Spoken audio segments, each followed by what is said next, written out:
자, 그러면 데일리인트 IBK 투자증권 박근형 부장님 모셔보겠습니다. 어서 오세요. 어서 오십시오. 안녕하세요. 아, 그런 빅뉴스가 있었습니까? 어떤 빅뉴스? 여자아이들 컴백이 늦어진다는? 뭐 연말쯤에 행사가 많아서 조금 컴백이 늦어진다는 그런 소문을 들었는데 노래는 나왔잖아요. 개인적으로는 뭐 컴백을 해야지 볼 수 있죠. 노래는 되게 좋던데. 목소리에 슬픔이 가득 차 있는 것 같습니다. 저요? 아니요. 부장님. 네.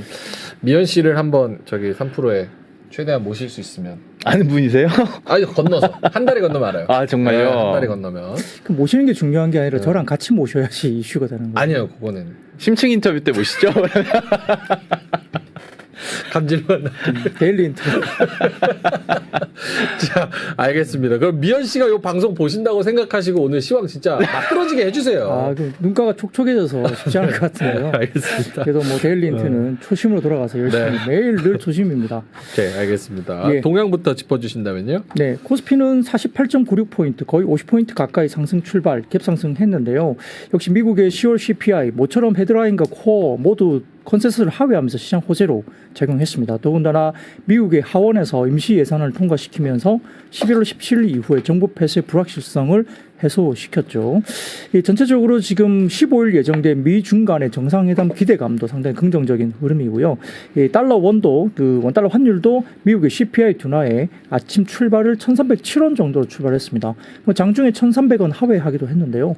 이 외국인 현물 매도, 선물 매수 그리고 기관 현물 매수, 선물 매도 출발을 일단 보였습니다. 자, 사진을 띄워주시면 이번 CPI의 흐름인데요. 23년, 22년 이렇게 CPI 관련된 부분들을 좀 같이 엮어 놓은 건데 제일 위쪽 왼쪽에 보시면은 검은색 실선이 23년 CPI거든요. 빨간색은 22년 CPI. 네. 확연하게 분위기가 달라지고 있고 빠지고 있는 모습이 보이고 있고 제일 위쪽 오른쪽에는 23년 코어 CPI와 22년 코어 CPI인데요. 이거는 빨간색이 22년이고 검은색이 23년 코어 CPI입니다. 여기 보시면은 확연하게 또 떨어지는 모습이 확실히 보이죠. 네. 아래쪽으로 보시면은 이제 빨간 실선만 보시면 됩니다. 주거, 그다음에 중고차, 자동차, 연료, 뭐 가솔린 정도가 될 것 같고요. 항공사 관련된 부분인데 전반적으로 빠지는 모습이 확연하게 보이고 일부는 마이너스권으로 일단 흐름들이 나가고 있습니다. 그래서 이런 흐름들이 좀 더 이어질 수 있을 것 같고 가솔린 부분들도 최근에 계속 빠지고 있거든요. 그래서 에너지 부분들이 계속 빠지고 있고 주거비도 상승, 그러니까 하락 탄력폭이 조금 줄어들고는 있긴 하지만 이 하락세로 좀 줄어들고 있는 부분이기 때문에 아마 좀 더 빠지는 쪽으로 계속 갈 것이라는 부분이 있을 수 있겠습니다. 그래서 이번 물가 관련된 지표가 상당히 긍정적인데요. 역시 이 상승세가 이어지는 부분에 대해서는 근원 물가가 좀 더 지켜볼 필요는 있겠지만은 그래도 빠지는 쪽으로 간다는 거고요. 중동 리스크도 상당히 제한적이었다. 뭐 유가에 대한 부분도 우려가 있었지만 역시 그게 별로 에너지 관련주에서는 크게 하락 반전으로 접어들면서 영향이 없었다.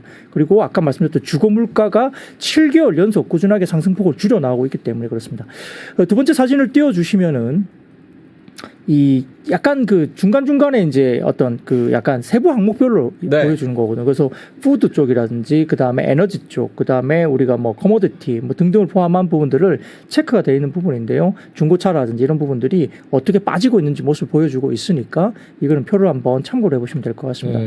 여기에 대해서 그 다음 표를 띄워주시면 이게 닉 키미라우스 기자의 이제 트위트거든요. 이걸 보시면은 10월 고용 지표와 인플레 지표는 지난 7월이 마지막 금리 인상이었음을 강력하게 시사한다. 그러니까 12월에 금리 인상 없다. 뭐 동결이다 이렇게 이야기를 하는 것 같습니다. 그래서 다음 연준회에서는 성명서를 어떻게 수정할 것인지에 대한 논쟁을 할 것으로 본다. 이렇게 보는 거고요. 제 개인적으로는 12월 달에 금리 동결은 물론 점도표가 금리 인하 쪽으로 점도표가 찍힐 것 같아요. 왜냐하면 지난 9월 달에 추가 1회 인상을 반영하는 점도표가 찍혔었거든요. 네. 근데 이번에 최근에 이제 파월 의장이 이 3개월 동안 얼마나 많은 일이 벌어질 것인가. 그리고 그 이전에 찍었던 점도표에 대한 효용성이 떨어지고 있다라고 표현을 했습니다. 애들로 표현을 계속 하고 있는데 결국은 이 말은 12월에 어쩌면 점도표 부분에서도 금리 인하가 반영이 되기 시작할 것으로 보는 입장이 분석이 있어요. 그래서 네. 저도 개인적으로 12월 달에는 오히려 이 부분이 나올 것 같습니다. 근데 그게 왜 또 중요한 부분이 있느냐 보면 신영증권에서 오늘 이야기를 했는데 네. 상반기 금리 인하론이 부상될 가능성이 있다라는 코멘트를 했습니다. 원래 이제 금리 인하가 내년 뭐 6월, 네. 좀 다른 곳은 9월 이후 이렇게 뭐 하반기로 금리 인하를 보고 있는 쪽이 꽤 많았는데 네. 그게 상반기 쪽으로 좀 당겨질 수 있다는 이야기를 하는 겁니다. 그게 왜냐하면 소폭이긴 하지만 어디에서 지금 반영을 하고 있냐 보면은 6개월물 T빌 금리입니다. 6개월물. 이게 이제 미국채 초단기물이거든요. 이게 거의 그 금리가 흐름이 없었어요. 흐름이 없었는데 이 T빌 금리가 5.4%로 내려온 게 지난 6월 이후에 처음입니다. 근데 6개월물 T빌이란 향후 6개월간의 기준금리 기대값을 반영하는 경우가 상당히 많은 건데 이 상반기 1환으로 슬슬 고개를 들고 있는 것으로 반증을 할 수 있는 약간의 변화가 있어서 이 6개월물 T빌 금리를 상당히 잘 봐야 된다. 그래서 이번에 빠지고 있는 게 처음으로 보였다는 거거든요. 그래서 상반기 금리 1환으로 고개를 들 수 있을까? 이 부분도 상당히 좀 지켜볼 변수다. 볼 수 있습니다. 네. 거기에 되다 보니까 이제 지금 시장에서 외국인이나 기관이 좀 환호를 좀 하고 있는 것 같고요. 대부분 업종이 이제 상승 출발했지만은 전반적으로 HBM 관련된 소부장, OLED나 장비, 그다음 2차 전지 양극재, 셀 장비, 2차 전지도 좋았고요. AI와 로봇, 그리고 석유 화학, 인터넷, 의료 AI, 신재생 에너지, 건설 기계 등 수익률 상위권입니다. 전반적으로 아까 말씀드렸던 그 금리 1환율이 대두되면서 신재생 에너지 관련된 섹터, 뭐 이게 풍력이라든지 태양광, 2차 전지 다 마찬가지였거든요. 상당히 좋았고요. 중국의 부동산 경기 부양을 위한 180조 원 투자 소식. 블룸버그 사진을 좀 띄워주세요. 이게 이렇게 나왔는데 블룸버그 쪽에서 경기 부양 관련된 180조 원 투자 소식이 나왔습니다. 그래서 이런 부분들도 철강과 화학 업종에 상당히 긍정적인 이슈가 될 수 있습니다. 그래서 호실적을 발표한 TSA나 주성 엔지니어 등 반도체 관련 소부장도 외국인 매수세 유입되면서 상당히 좋았고요. 급등세였습니다. 갭상승 출발 이후에 조정받던 주가주 선물이 9시 15분을 지나면서 상방으로 방향성을 완전히 잡았는데요.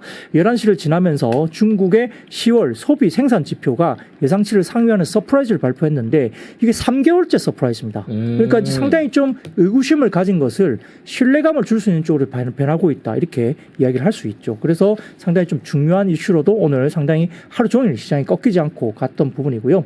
코스피는 외국인 기관 동반 의미 있는 현물수 매수가 이뤄지면서 외국인들은 코스피에서 현물 5,400억을 매수했고 기관은 무려 1조 1,000억을 매수했습니다. 외국인들이 기관이 이렇게 팔았으니까 개인들이 팔았다는 거죠. 한 1조 6천억 이상을 판 겁니다.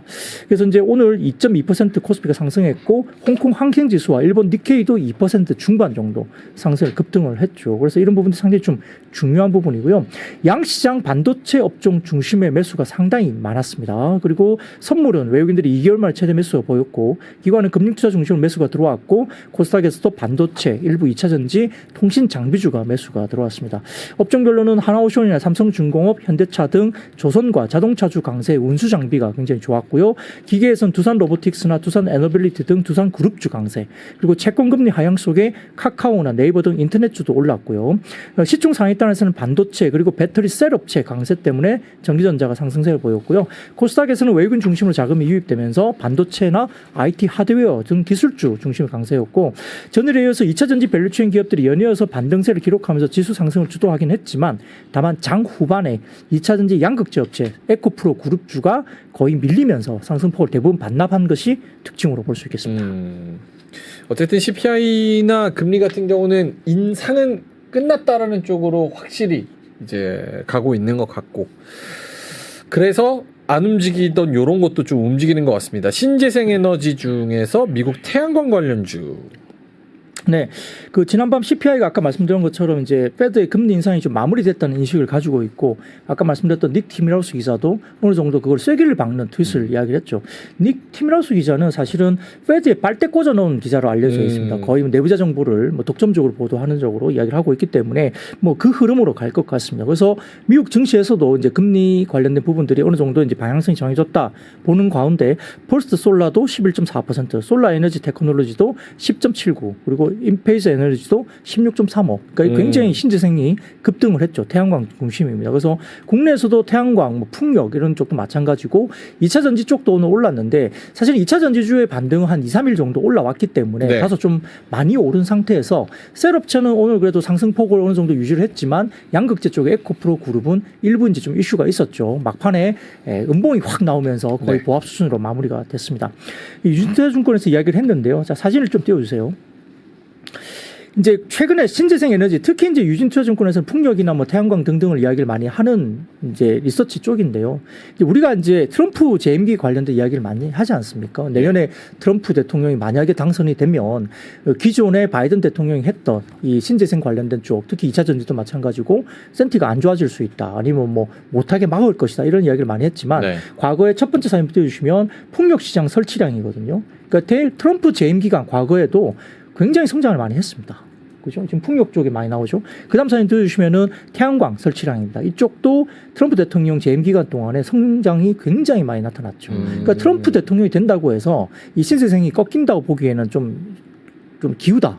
보는 거죠. 왜냐하면은 그 이전에 오바마 대통령이 이미 이제 어느 정도 법안을 통해서 집권 마지막 때 입법화한 풍력과 태양광 5년간 보조금 지급이 입법화됐기 때문에 트럼프 대통령 재임 기간에 거의 이렇게 굉장히 큰 성장을 했다는 거죠. 그래서 최근에 IRA 같은 경우는 최소 10년간의 보조금이 나온 입법화된 부분이기 때문에 예를 들어 내년에 트럼프 대통령이 만약에 대선이 된다 하더라도 이런 부분들이 크게 영향을 바로 미치긴 좀 쉽지 않다. 근데 이제 뭔가 조건을 까다롭게 하거나 그럴 수는 있긴 하겠죠. 뭐 트럼프 대통령의 성향이 그렇다면. 근데 이제 이게 완전히 뭐 어떤 그게 판이 뒤엎어지거나 뭐 2차 전지나 이런 쪽 신재생 쪽이 꺾인다고 보기에는 좀 다소 좀 우려가 너무 심하다고 보는 것 같습니다. 그래서 아마 최근에 이 신재생 에너지 관련된 쪽의 주가의 흐름은 결국은 두 가지인 것 같아요. 첫 번째는 금리.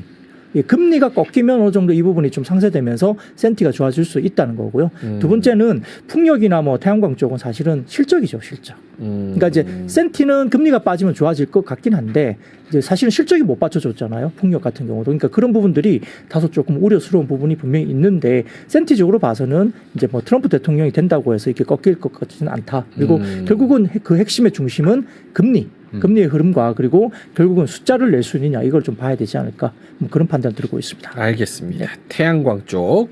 자, 자동차로 한번 넘어가 볼까요? 올해 1월부터 10월까지 자동차 수출 580억 달러 달성. 지난해 연간 수출 실적 돌파 소식.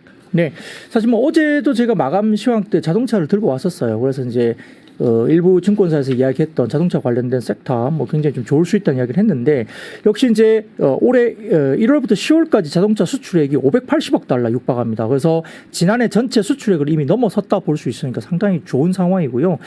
전체적으로 1월부터 10월까지 자동차 수출 금액은 총 580억 달러로 75조 7,422억 기록했고요. 작년 연최고 기록을 세웠던 작년 실적 541억 달러를 이미 돌파를 한 수치입니다. 근데 물량 기준으로 보면은 1월부터 10월까지 자동차 수출은 총 2,275만 대, 전년 동기 대비 22% 증가했고 지난해 전체 수출량 2,312만 대는 다소 좀 못 미치는 물량입니다. 근데 전체 수출량에 비해서 물량은 좀 딸리는 거잖아요. 근데 수출 금액은 이미 넘어섰습니다. 그게 왜 그럴까요? 역시나 국산 전기차, 그다음에 SUV, 프리미엄 차량 등 고부가가치 차량의 수출 비중이 높아지고 있다는 거죠. 그러니까 역시 현대차, 기아차 보면 믹스 개선이 되고 있다고 나올 수 있는 거죠. 그래서 체질이 좀 개선되고 있다는 신호로 시장은 해석될 수 있습니다. 어제 말씀드린 것처럼 제가 현대차증권의 보고서를 어제 이제 자동차 섹터를 이제 열심히 이제 어제 설명을 드렸기 때문에 만약에 좀 궁금하시면 어제 제가 마감 시황을 했던 자료를 한 번 더 보시면은 현대차 보고서를 제가 이야기 드린 것들을 보실 수 있을 것 같습니다. 자동차, 그다음에 부품주도 오늘 좋았는데 자, 삼성증권에서 오늘 이제 또다시 자동차 관련해서 이야기를 했습니다. 그 제목이 이래요. 자동차주 폭등주의보. 삼성증권은 굉장히 좀 공격적인 제목으로 오늘 냈는데 고금리 피해주에서 탈출한다는 개념입니다. 역시 이제 그 이야기를 할 수 있는 게 어제 이제 CPI 둔화가 확인되면서 채권금리가 확 빠져버리니까 미국 시장에서 현재 대세인 AI 주식보다는 고금리의 가장 큰 피해주였던 자동차 업종이 오히려 더 많이 올랐다는 겁니다. 엔비디아가 2%대, 마이크로소프트가 0.98%, 뭐 테슬라가 6%, GM이 4.87%, 포드가 5.9%, 뭐 이렇게 쭉쭉 올랐다는 거죠. 근데 뭐 그렇게 따지면은 엔비디아나 다른 쪽은 신고가잖아요.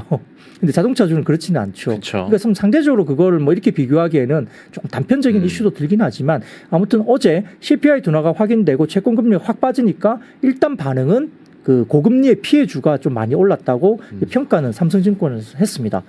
23년 9월 기준 미국의 60개월 할부 금융이 금리가 7.51%, 그리고 60일 이상 연체율이 6.1%, 이 30년 만에 최저치를 기록했기 때문에 금리가 너무 높으니까 이제 수요 위축에 대한 우려가 집중됐잖아요. 근데 금리가 하방으로 가는 기대감이 높아지는 어떤 데이터가 나왔기 때문에 이 부분에서 어느 정도 좀 이야기가 될 수 있다는 이야기인데, 더군다나 테슬라도 3분기 실적 발표에서 고금리의 어려움을 여러 차례 코멘트했다라고 평가했습니다. 사진을 띄워주시면 삼성증권 자료인데요. 미국의 자동차 60개월 할부 금융 평균 이자율인데 4%대에서 움직이다 이게 뭐 거의 7%로 올라오니까 감당이 안 되는 거죠.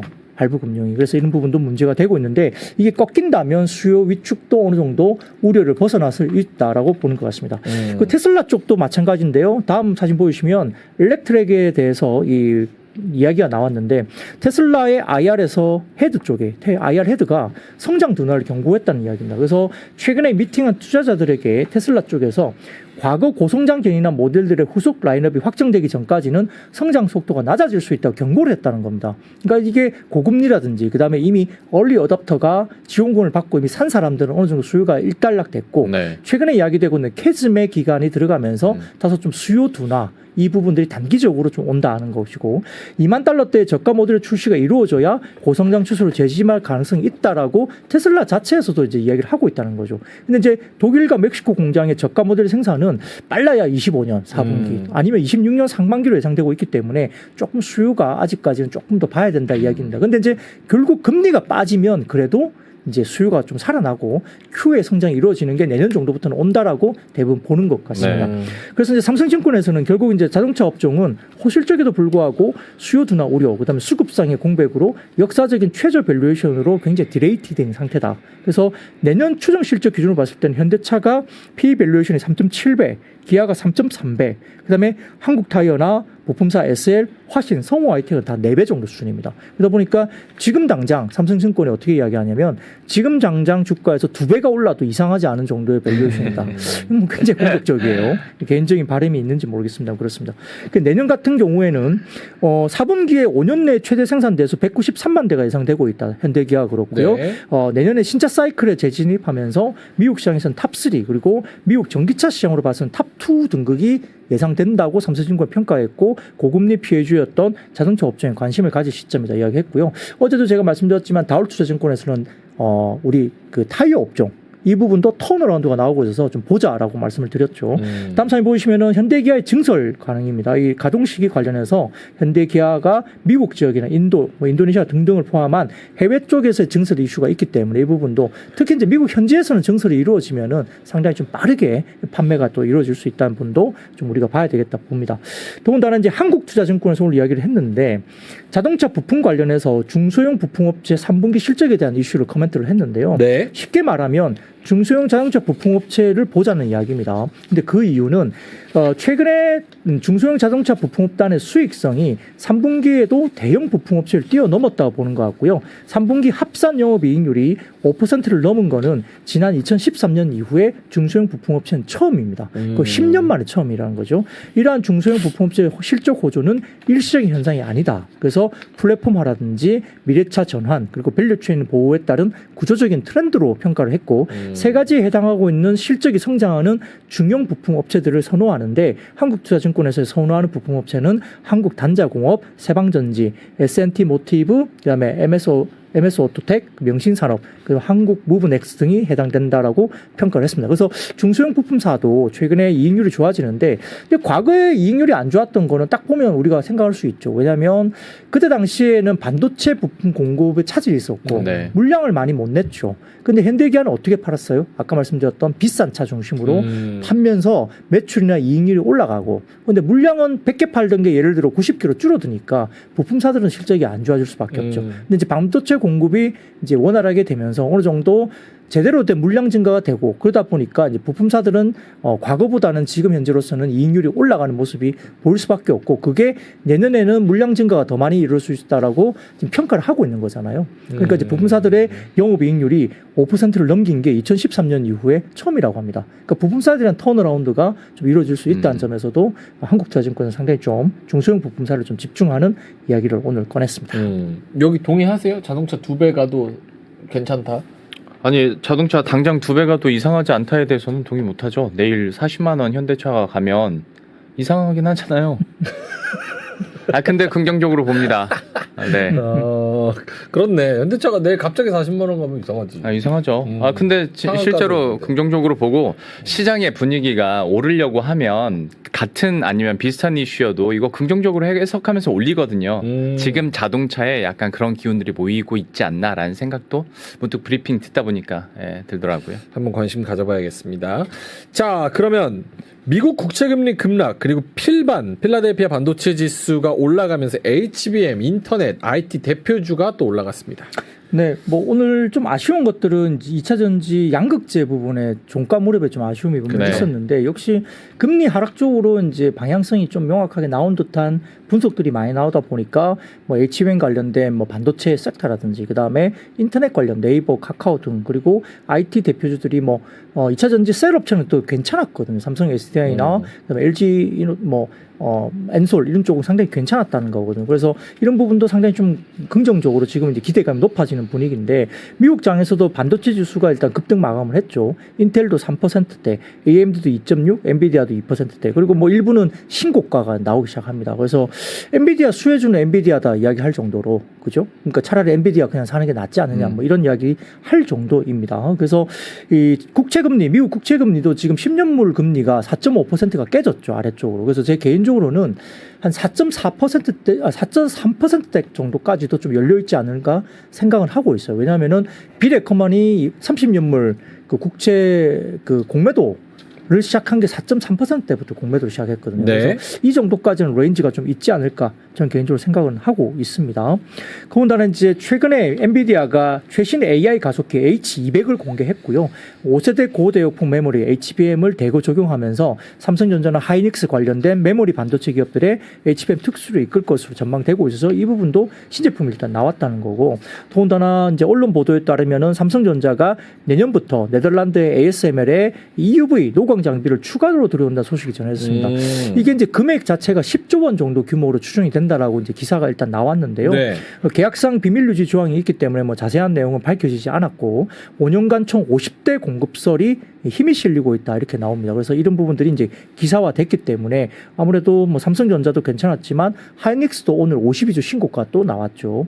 칩셋 미디어나 TSA, 유니테스트, 덕산 하이메탈, 유진테크 등의 반도체 관련주 급등세였고요. 뭐 PSK나 KC텍, 주성 엔지니어링, 뭐 한미반도체, 하나마이크론 등의 HBM 관련주도 오늘 좋았고, 그다음 네이버, 카카오, 삼성 SDI, 뭐 삼성 SDS 등 인터넷이나 IT 대표주 괜찮았고요.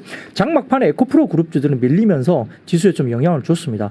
에코프로 머티리얼즈가 상장을 앞두고 뭐 이례적으로 약간 적자 내용을 공개를 했죠. 3분기 관련해서 이제 조만간 이제 거래가 얼마 안 남았잖아요. 며칠 안 남았는데 조금 이제 아쉬운 부분이 분명히 있습니다. 적자 내용 공개를 하면서 이제 원자재 가격이 너무 올랐기 때문에 그 부분에 관련된 부분에서 마진율은 어느 정도 유지가 됐을 거로 추정이 되는데 기존에 좀 높게 샀던 그 소재가 쓰이면서 약간 적자가 돌아섰다. 네. 이렇게 나왔는데 상장 시 변동성 우려한 매물이 이제 막판에 에코프로 그룹주로 약간 나오면서 아침 나절에 이제 갭 상승하면서 굉장히 좋았던 분위기가 막판에 약간 음봉으로 나오면서 보합선 정도로 끝나는 게 좀 아쉽습니다. 그래서 이제 뭐 이제 일부는 그래요. 뭐 청약할 때 그러면 왜 말 안 했냐. 3분기 적자에 대한 부분들을 충분히 청약 시점에도 말을 할 수 있었을 것 같은데. 그거 자기네 맘대로 그렇게 하는 거예요? 말하고 안 하고? 아니요, 이제 3분기 분기 관련된 실적을 꼭 비상장사가 할 이유는 그렇죠. 없습니다. 아니 그래도 청약하고 뭐 그런 예. 했으니까. 네. 그러면은 얘기는 좀 커멘트는 그래도 뭐 주석이라고 뭐 해서 달아주고. 그게 이제 뭐 파도 영향이 있었겠죠. 파도 아니었으면 얘네 안 했을걸요? 그것까지는 제가 뭐 언급하기는 정확하진 않습니다만 네. 아무튼 이제 파도에 대한 영향을 좀 받았을 거라고 뭐 추정을 하는 겁니다. 짐작해볼 수 시장에서는. 있다. 예, 왜냐하면 있다. 그 파장이 너무 크기 때문에 이제 청약을 이제 어쨌든 하고 거래가 이제 재개되는 네. 어쨌든 IPO 이제 상장이 될 텐데 거래 앞두고 이제 이례적으로 뭔가 발표를 한 것은 좀 아쉬운 부분은 분명히 있어요. 조금 더 뭐 몰랐던 것은 아니었지 않았을까 시기적으로 봤을 때. 근데 어쨌든 청약 시점에는 말이 없었고 이제 거래 앞두고 이제 발표가 되니까 좀 약간 아쉬운 부분이 분명히 있는 거죠. 근데 이제 이게 기존에 사놓은 높은 가격의 원재료가 이제 어느 정도 소진이 됐다고 한다면 분명히 그 이후에 뭐 4분기 내년 정도로 넘어가면 개선세가 분명히 있을 걸로 보이고요. 리튬 가격의 하락세가 일부 조금 있긴 하지만은 그래도 거의 플랫하게 움직이고는 있어요. 올라가지는 않지만 지금 현물 가격은 플랫하게 움직이고 있거든요. 그래서 하방에 대한 부분들은 뭐 어느 정도 뭐 크게 이제 제한적이다, 뭐 크게 빠질 자리가 좀 없지 않나 이런 이야기가 있기 때문에 그렇다면은 뭐 이번 이 이유가 이제 상장했을 때 이제 결국 어떻게 시장에서 받아들일지 그거는 그날 좀 봐봐야 될 것 같아요. 네, 그렇습니다. 오케이. 메모리 수급 데이터 요거 할까요? 해야죠. 네. 네. 그래서 이 부분 관련해서 이야기가 있는데요. 조금 이야기를 더 드리겠습니다. 그래서 미래에셋증권에서 11월 달 관련해가지고 메모리 수급 데이터 관련된 업데이트를 좀 했는데요. 시장조사기관인 트렌드포스 메모리 수급 공급 전망치가 발표됐습니다. 자, 사진을 먼저 띄워주시면 메모리 가격, 계약 가격 전망치 변동 내역인데요. 이 표를 보시는데 이게 그 약간 이 오렌지 색깔인가요? 주황색으로 표시된 부분이 이제 새롭게 추정된 내용이 들거든요. 대부분 보면 디램이나 낸드 가격 쪽에 성장률이, 그러니까 가격에 대한 상승분이 상당히 좀 높게 형성되어 있습니다.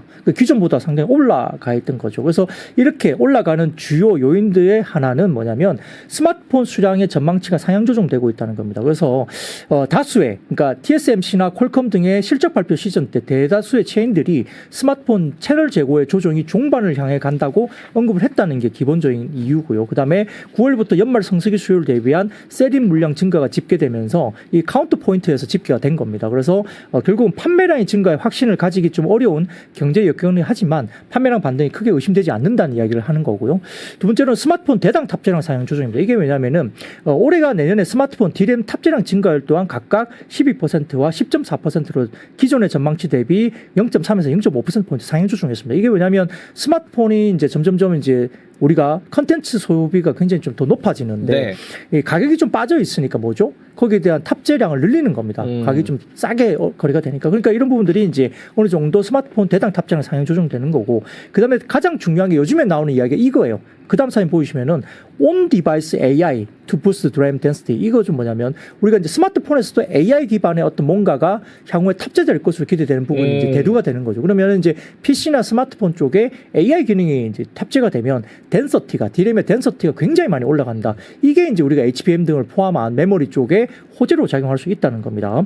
그 세 번째는 캐펙스 전망 유지가 되고 있는 것 같은데, 어쨌든 내년에는 뚜렷한 상향 기조는 없습니다. 캐펙스 기조에. 근데 이제 앞단에 전공 정단에서는 결국은 텍 마이그레이션, 미세화 공정에 대한 이슈가 있기 때문에 여기에 대한 돈을 쓸 것이고요. 그 다음에 다른 쪽은 후공정, 그리고 이제 HBM 쪽은 어쨌든 캐펙스가 상당히 높게 올라갈 수밖에 없는 거죠. 그리고 웨이퍼 가동률 상승폭도 확대되는데 결국 올해 그 감사하는 폭을 워낙 크게 했기 때문에 삼성전자가 내년에는 어느 정도 물량을 좀 늘리지 않겠느냐 조심스러운 반응이 있어요. 그러다 보니까 일부 증권사에서는 내년에는 오히려 지금 HBM 쪽은 소부장이 좀 비싸니 오히려 소재 쪽을 보는 게 맞지 않느냐, 이런 쪽에 리서치 쪽도 꽤 언급을 하거든요. 그래서 소재 쪽을 보자는 이야기가 좀 있습니다. 그건 저도 동의를 합니다. 왜냐하면 HBM 관련주는 선행해서 좀 굉장히 좀 고평가, 그러니까 한미반도체에 대한 이슈가 계속 나오는 거잖아요. 네. 현대차증권에서는 한미반도체를 목표 주가를 93,000원 내기도 했어요. 예, 그런데 이제 일부에서는 지금 하이투자증권 같은 경우 6만 원 정도 홀드 의견 거의 비슷하거든요. 그렇기 때문에 일단 그런 부분에서는 서로 이제 의견 차가 있지만 아마 올해보다 내년은 삼성전자가 물량을 좀 늘릴 것이다, 이렇게 보는 것 같습니다. 그래서 차라리 지금은 저평가된, 상대적으로 저평가된 소재주를 보자, 이런 이야기도 하는 거죠. 그래서 이런 부분도 좀 저희가 봐야 될 것 같고요. 그 다음 중요한 것은 그 다음 사진. 샘 알트만의 트위터입니다. 와. BK테크 인사이트에서 제가 따왔는데요. 네. 마이크로소프트가 내일 모레 개최되는 개발자 대회에서 자체 AI 반도체 개발 발표 가능성이 있다라고 평가를 했습니다. 이게 왜냐면은 오늘 이제 오픈 AI 샘 알트만이 이 개발자 행사 이후에 사용자가 급증해서 챗GPT 플러스의 가입을 중단한다고 트윗을 했어요.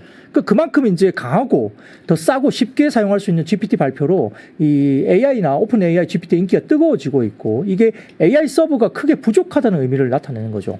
그러니까 마이크로소프트 같은 경우는 이제 자체 반도체, AI 반도체를 만들 수도 있지 않을까라는 이야기를 하는 것 같습니다. 그래서 시장에서는 이게 어느 정도 가능성이 굉장히 높다고 보는 것 같아요. 왜냐하면 엔비디아의 그 HBM 관련된 그게 너무 비싸잖아요. 근데 엔비디아의 그 HBM 관련된 그거는 뭐죠? 뭐 GPU나 CPU 같은 데 부분들이 엔비디아가 너무 비싼데 왜 그럴까요? 엔비디아는 범용 제품입니다. 범용 제품. 그럼 엔비디아 입장에서는 가장 고사양의 스펙에 맞춰서 내야 되죠. 그래야 범용 제품 쓰이는 거잖아요. 그쵸. 예, 그러니까 상당히 고사양을 계속적으로 끌고 갈 수밖에 없죠. 근데 비싸죠. 근데 이제 각각의 플랫폼 입장에서는 뭐죠? 우리는 그렇게까지 필요가 없는데, 근데 이제 엔비디아는 범용 제품이니까 가장 높은 사양에 맞춰서 요구 사항에 맞춰서 제품을 개발해서 내야 되는 거고 쓰는 입장에서는 우리는 그 정도까지는 필요 없는데 저렇게 비싼 걸 사야 돼? 그러니까 우리에게 맞추어서 뭔가 AI 반도체를 개발하겠다. 이렇게 나올 수도 있다는 거죠. 그래서 이제 송명석 연구원께서 그 말씀을 하셨지만은 우리 반도체 입장에서는 엔비디아가 계속 독주를 하고 네. 계속 최고 사양에 계속 물건을 내는 게 우리 입장에서는 좀 더 좋을 수 있다는 이야기를 하는 거예요. 그래야만이 계속적으로 우리가 뭐 그렇네요. HBM이든 뭐든 계속적으로 내는 거죠. 근데 이제 맞춤형 AI를 내면 우리 입장에서는 다양한 고객사가 우리한테 뭔가 물건을 만들어 달라고 할 수는 있다는 점은 좋을 수 있으나 근데 그게 고사양이 아니기 때문에 네. 이제 어느 정도 좀 뭐라 그럴까 이 매출단에서 그게 플러스 마이너스 했을 때 우리에게 호재인 것이냐는 좀 봐야 된다는 의견도 분명히 맞는 것 같거든요. 비용도 더 들 수밖에 없고요. 뭐 그럴 수 있죠. 그러니까 이제 결국은 엔비디아가 계속적으로 독보적으로 계속적으로 나가주는 게 우리 쪽은 좀 더 좋을 수 있다. 좋다. 뭐 그런 이야기를 할 수도 있습니다. 그래서 네. 만약에 이렇게 나온다면은 뭐 AI 관련된 뭔가가 이제 모르겠어요. 뭐 그게 자체 AI가 뭐 발표가 되면 갑자기 AI 관련주가 그날 뭐 테마성을 튀든지 이럴 수도 있고 또 이게 반도체주에 어떤 영향을 미칠지 그날 변수가 될지는 좀 지켜봐야 된다 생각할 수 있습니다. 근데 DB금융투자에서는 오늘 이야기를 하는 게 연간 전망을 내면서 모든 AI는 HBM으로 통한다고 했고 그 사이에 결국은 HBM 투자는 TSV나 후궁용 장비뿐만 아니라 관련된 해당 공정에 진입한 걸로 본다면 유진테크나 KC텍 등은 전공정 장비사도 해당 공정 HBM, TSV에 진입을 했기 때문에 아마 말씀드렸던 유진테크, KC텍 등도 상당히 좀 주목을 해야 되고 하나머티리얼즈나 코미코 등에 대한 부품 소재 업체도 중장기적 관심을 가져야 된다 이야기를 했고요. 자, 몇 개만 보여드릴게요. 첫 번째 사진 보여주시면 테크 관련된 부분이다. 이게 뭐냐면은 테크 관련된 미국 시장의 비중이 2000년대 IT 버블 때 비중을 이미 넘어섰습니다. 그러니까 이제 테크가 미국 시장에서 이렇게 많이 비중이 넘어섰기 때문에 좀 경고를 하고 있죠. 이게 이제 결국은 뭔가 잘못되면 테크가 무너질 수 있다는 경고를 하는 부분도 우리가 조금 조심을 해야 된다. 뭐 왜냐면 엔비디아나 다 신고가 가고 있으니까. 근데 테크 비중이 IT 버블 때 비중을 이미 넘어섰다는 부분은 경고를 하는 부분이 분명히 있어요. 근데 그 다음 사진 보여주시면 그럼에도 불구하고 뱅크 오브 아메리카에서 매월 실시하는 아시아 펀드 매니저 대상 서베이 11월 결과 중에 하나가 결국은 향후 반도체 사이클 강세 전망 답변 73%. 올해 최고치 기록하고 있고 10월에 52%였으니까 계속 올라가고 있죠. 그래서 역시나 최근에 외인 매수세가 우리나라에 반도체 집중되는 거 있다는 것도 이때 될 수 있다는 거고요. 그 다음 사실 마지막입니다. 글로벌 펀드 매니저 대상 서베이의 현금 비중입니다. 4.7%까지 조금 빠지고 있습니다. 10월에 5.3% 수준이었는데 최근에 2년 내에 상당히 낮습니다. 그러면 펀드 매니저는 뭐 하고 있죠? 최근이든 주식이든 뭔가는 열심히 사고 있고 그 비중이 아직도 더 내려갈 아직 룸이 남아있죠. 여기 보면 그죠? 사고 있고 아직은 룸이 남아있죠. 그러니까 뭔가 살 겁니다. 채권을 사든 주식을 사든. 그러니까 이런 부분들도 우리가 유동성 측면에서도 좀 봐야 된다. 이렇게 볼 수 있겠습니다. HBM 리포트 이렇게 많이 나오니까 조금 불안한데. 왜요? 이렇게 삼성전자도 항상 이렇게 해외에서도 그렇고 삼성전자 딱 고점 최근에 단기 고점 찍었을 때가 CT에서 13만 원 불렀을 때 그때 이후로 바로 꺾였어요. 믿음을 가지세요. 세상이 바뀌었잖아요. 목사님 같아. 네. 근데 이제 좀 보수적으로 보는 거는 뭐 예를 들어서 뭐 경기 선행 지표라든지 유동성 지표가 조금 꺾이니까 11월부터 뭐 12월 1월까지 조금 쉴 수 있다. 근데 1월 정도부터는 이제 삼성전자 파운드리가 굉장히 많이 올라올 것이다. 그래서 그때는 밸류에이션 부분에서는 하이닉스보다는 삼성전자 사자 이런 이야기를 하고 있으니까요. 좀 쉬고 가더라도 급락세가 아니라면 기다렸다가 전자를 포함한 아까 말씀드렸던 HBM 수혜주로서 다른 제2M 한미 반도체를 찾아서 좀 스타디를 해서 사면 될 것 같습니다. 오케이, 알겠습니다. 자, 이렇게 오늘 시장에 있었던 동향들과 여러 가지 섹터들, 뉴스들, 그래프들 한번 정리를 해봤습니다. 요 자료는요, 오늘 자료 굉장히 많습니다. 이거 시내 자료실 가시면 여러분들이 다운받아서 직접 살펴보실 수 있으니까요. 한번 다운받아 보셔도 좋을 것 같습니다. 데일리인트 IBK 투자증권 박근형 부장님이었습니다. 고맙습니다. 고맙습니다. 장 시작 전부터 종료까지 쏟아지는 수많은 뉴스와 정보들. 이 중에서 어떤 것이 투자에 정말 도움이 되는 정보일까요? 3프로의 증시 셔터맨 박근영 마스터가 직접 정보를 선별하고 투자의 힌트를 드립니다. 시간도 아끼고 투자 아이디어도 얻는 시간, 박근영 부장의 마켓 힌트와 함께 하세요. 자세한 사항은 3프로TV 앱과 홈페이지를 확인하세요.